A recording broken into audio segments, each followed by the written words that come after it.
labas ng room namin. Ito yung room namin. So, ito yung reception area.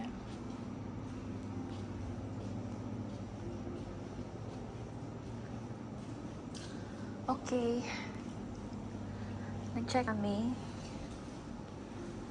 Ito yung mga luggage namin. So, kailangan talaga may sasakyan. Ang dami. Okay.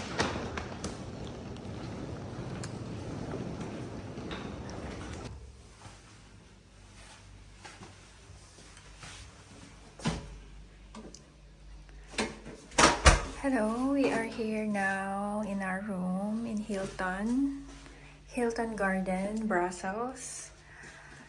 So, they gave us a very nice room. As you can see, parang suite siya. Here's the living area. Here's the bedroom. Here is the bathroom. Ang laki. Ang ganda. Thank you. This is not a sponsored post. Pero ang ganda. Ang laki. Here is the bathroom. So, malaki siya. Okay. Here. It's like a suite, no? May bonus pa. Tingnan nyo. Tadaan! My kitchen. Pwede kang magluto ng breakfast. You know, breakfast cost around 24 euros. So, I opted out. I said, kasi minsan wala nang time mag-breakfast. So, coffee na lang kasi busy na. So, merong stove and then pots and pans. Tapos, merong mga plates na ready if ever talagang magluluto. We have the usual kettle with complimentary teas and coffee, then coffee machine. Surprisingly, meron din silang dishwasher. So, very comfortable. There is a microwave oven. And then, there's a fridge, a small fridge.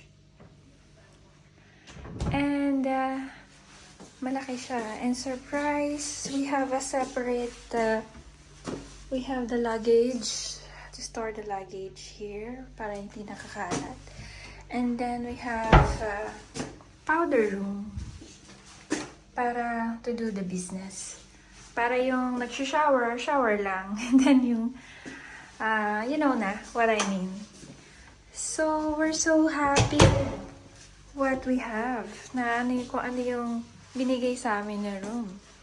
And this room, I will not say how much we got this room, pero it's very affordable compared to Paris.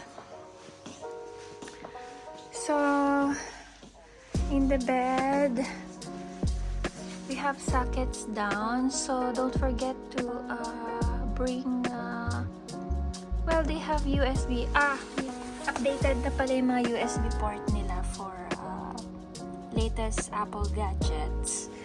So, if you're traveling to Europe, much better to bring your adapter. Yun lang. So, I'm happy with the rooms that we got. And then, we'll see. There's a blow dryer. Oh, I love this hotel. Very complete. And then, crab tree. May lotion, may hand wash, and complete dito. May shower gel, conditioner, and then shampoo. So, damit na lang talaga yung dadalhin. And then, there is a phone. Okay, so, we're going to get settled in, relax, take a shower. So, I'm going to show you the view tomorrow. Good night.